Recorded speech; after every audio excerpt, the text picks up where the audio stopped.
What up, is Marcus? We're going to be going through Rondale Moore. Did his 4.29 40-yard dash change his draft profile? Did it change his Dynasty draft value? We'll go through that question. We'll go also through three other players as well and their pro days and their 40-yard dashes. But first, we're going to be giving away a free Brandon Ayuk jersey. That's upside down. Free Brandon Ayuk jersey. All you have to do is be a subscriber for a chance to win. It's at the end of March, and we're going to be giving that thing away. Now turn up. All right, so we are going to be going through, first of all, Kenneth Gainwell. Kenneth Gainwell, he's 5'11", 201 pounds. And so the big, huge knock on Kenneth Gainwell is he's only 195 pounds or only 190 pounds in some different sources. He's not going to be a three-down running back. Well, I, first of all, have had him higher than probably any other person that I've seen. I mean, he is my RB4 and pick 4. And the reason for that is because we'll go through a couple different videos here in the near future about why we draft running backs over wide receivers. But beside that point, we look at how well Antonio Gibson did in the NFL. And a lot of people do this like Justin Jefferson, Jamar Chase comparison because they're both on the same team. Justin Jefferson, of course, the beta to Jamar Chase, and Justin Jefferson did amazing, had 1,400 yards receiving. Of course, you can see I'm a Vikings fan. But now Jamar Chase, the alpha in that offense, is he going to be even better than Justin Jefferson? Well, we had that kind of same different dilemma, I guess you could say. Antonio Gibson, if he was in this 2021 class, and we knew exactly his production at Washington his rookie year, he would arguably be pick 101, which we have him at pick 4, Kenneth Gainwell. And so Kenneth Gainwell was the better running back of the two, and he was, again, just as dynamic as a receiver as Antonio Gibson. So if you look at that point, I mean, that's just one of the many points. If you look at Kenneth Gainwell's tape, he looks like an amazing three-down running back. If it said 5'11", 215, I think that no one would argue it, but he's 10, 15 pounds lighter. My biggest comparison to him is a college CMC. College CMC was a little bit lighter. He had really high draft capital, but ultimately people took like Leonard Fournette and stuff over him because CMC wasn't a quote-unquote prototypical bigger running back. And so that's why he fell down running back boards. He was sometimes 3, sometimes 4 in there. But Kenneth Gainwell, this is his pro day, 4.4240, which is awesome. That's exactly what we want out of him. That's right around Travis Etienne's speed. If Travis Etienne is the second-ranked running back, sometimes first, sometimes third, then we have to put Kenneth Gainwell close to that if they have very similar tapes, which I believe they do. Also, Kenneth Gainwell, 21 bench press reps, so he has strength. I mean, ultimately, you look at tape, we're looking now at some of his speed to weight score and now some of his burst stuff, and now that he has some strength. Really, there's a lot to like about Kenneth Gainwell, and he's just going to stick here at number 4 for me, and these are just, again, tools. I think if Kenneth Gainwell can continue to add 5-10 pounds of muscle mass to hold up a little bit more throughout the season, you're talking about a three-down running back at pick right now 12. Like, he could be the steal of the draft, and right now he is my steal of the draft. I am all on the Kenny Gainwell train. Kenny Gainwell. All right.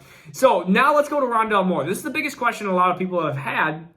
Does this 4.2940 change his draft stock? Right now, he is wide receiver 4 for me. Honestly, wide receivers 1 through 5 are very, very close. And honestly, I've seen like my wide receiver 1 beat other people's wide receiver 5, and I can't argue it a ton because they all do a lot of things differently, and they all are very good wide receivers. I'm going to do a separate video of where I would draft these, even if it was like the 2020 and 2021 class together, where would I put some of these wide receivers? But I mean, Rondale Moore, 5'7", that's going to be the biggest knock right now. 5'7", 180 pounds. So he's a shorter guy, and we don't see a lot of super short people succeed unless they are crazy fast, like running a 4.2940 like Tyreek Hill. And Rondale Moore is a different, I would say he's close to Tyreek Hill, but I mean, you can't really compare anybody to Tyreek Hill because he is just, I mean, his 4.2940, well, like Tyreek's, was probably lower than what his actual game speed is because he is he's the fastest athlete out there. That's just what he is. And so Rondale Moore has some of those same attributes. We look, but 42.5-inch vertical. That's 2 inches higher than, of course, Tyreek Hill and 2 inches higher than DK Metcalf. DK Metcalf also had a 4.33 40, which if you look at DK Metcalf's size, that 40 was so much more, I guess, valuable than Rondale Moore's, because you're talking about 5'7", 180 versus DK Metcalf, which is an absolute monster of a human being running that 4.2 or 4.33 40. So that's that speed to weight burst, basically.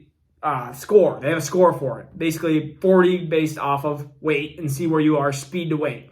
Like a Jonathan Taylor, who's heavier, is going to be, his 40 is going to be more impressive than, let's say, Kenneth Gainwell this year, that 4.42. He's just going to be more impressive because he's got an extra 25 pounds on him. Anyways, where do I have Rondale Moore? Right now, he's my wide receiver 4, and he's so close to Jalen Waddle. I feel like those wide receivers are just a little bit undersized, and they have a little bit harder time struggling with the transition to the NFL. I like players that are in the typical X wide receiver. And again, maybe the NFL is changing in that direction, but I think Rondale Moore and Jalen Waddle can be amazing wide receivers ultimately for football, but for fantasy, I don't like them as much. I'd rather have the Devontae Smith, Jamar Chases, and the Rashad Batemans.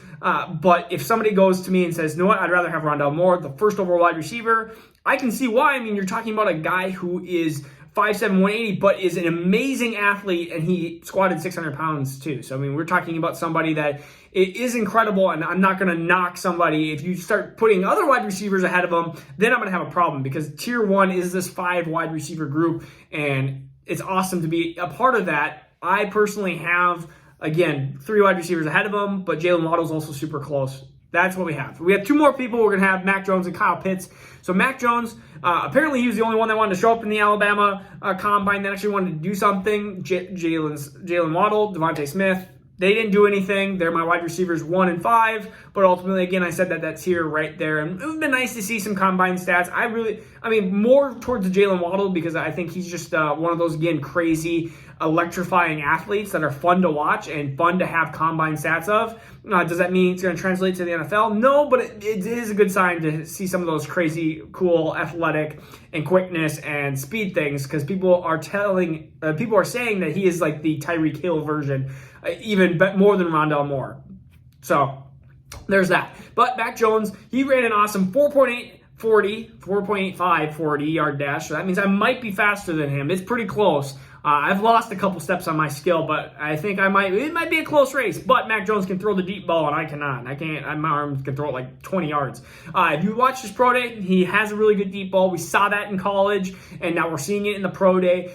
He even came out and said that he didn't have the most amazing pro day, but other people were like, no, it was a pretty good pro day for you. So, I mean, ultimately passing with pro days and stuff like that, I mean, you just basically have to rely on the tape previously. Mac Jones, again, my QB5, and I think there's a big drop-off after QB5. I think I would be surprised if people have him in the top 4, because I think the top 4 are kind of a tier. Then you have, Trevor Lawrence is tier 1. 2 through 4 are their own tier. And then tier 5, quarterback 5 is in kind of their own tier. And then you drop down to like Kyle Trask and stuff, which I think is a pretty big drop off, because I think those are going to be the first round quarterbacks. I think 5 quarterbacks are going in the first round, and I think everyone else is going to start dipping into that second, third round. But no one else. Najee Harris, I guess you could say he showed up at the combine or the pro day because he's just a really good teammate and wanted to support his teammates, and that's kind of cool to see. And now for Kyle Pitts. Kyle Pitts, I have a hard time even calling him a tight end. He's tight end eligible, of course, in fantasy, but realistically, you're talking about a wide receiver that is 6'6", 240 pounds. If I told you he was 6'6", 240 pounds and ran a 4.46 40, you'd tell me, wow, that is a really good, tall wide receiver. And that's pretty much what he is. He is a Darren Waller type. And the biggest knock on Kyle Pitts is a lot of times there's not a ton of tape of him blocking super well, because a lot of times he's in the slot or he's on the outside running routes, which in fantasy, you don't care if he's blocking or not. You just care if he's on the field at some capacity and hopefully for a high amount of snaps. And that's what Kyle Pitts is going to give you. He is a once-in-a-generational talent at the tight end position. We just hope he finds a really good spot, and we hope that he's utilized the way he's supposed to be utilized as a Darren Waller type. And if he's Darren Waller type, you're talking about a top 5 tight end fairly quickly here. And that is very rare to have immediately. Again, like almost never happens. It's like a unicorn. And we don't think they exist, but apparently they do. He ran slower than Vernon Davis at a 4.38. So there's just that. He's not the fastest tight end we've ever seen. So, haha. But so again, Kyle Pitts, again, I believe he is he's my prospect number 7, but I would not argue one bit if people wanted to take him earlier and they really needed a tight end.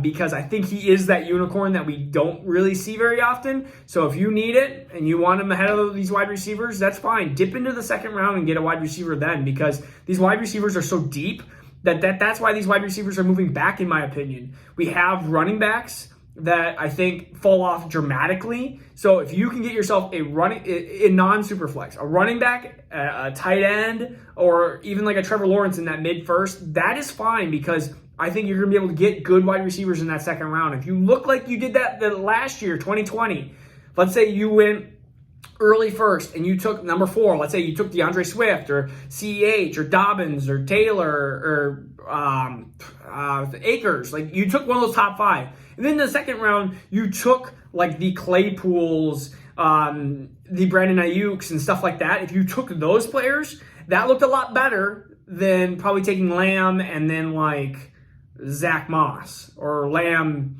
and like, I'm trying to think of any other running backs that were. I mean, Gibson moved up a lot in a lot of my drafts, so I didn't get to actually see him into that mid-second. I wish, but that could have been an opportunity. But again, less of a chance. So it's just you have to figure out weigh the odds and figure out where you're at. So again, this is Marcus with Dynasty Football Dance. I hope that you learned a little bit of something. I have a bunch of other rankings and videos and stuff like that, so you can go through there. Please subscribe for a Brandon Ayuk jersey. Could be yours in just, well, probably about a week. All right. Peace out. See you tomorrow. Now turn up.